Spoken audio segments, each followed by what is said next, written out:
Lên 2 bộ máy lạnh inverter Daikin 2 ngựa này nha, Urusara VIP này nha, cho anh trai Hải Phòng về tự vệ sinh dọn dẹp này nha. Khách kỹ tính là muốn mua về tự vệ sinh dọn dẹp luôn ha, nhưng mà khách cũng có nghề ha. Còn anh em mà không có nghề á, thì để bên em lo cho anh khách chỉ cần chia tiền ra, có tiền là có tất cả nha.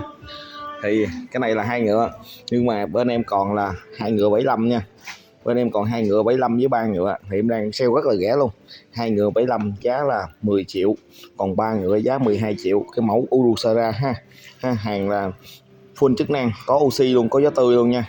Máy cực kỳ đẹp ha. Anh chị em có nhu cầu thì ủng hộ nha.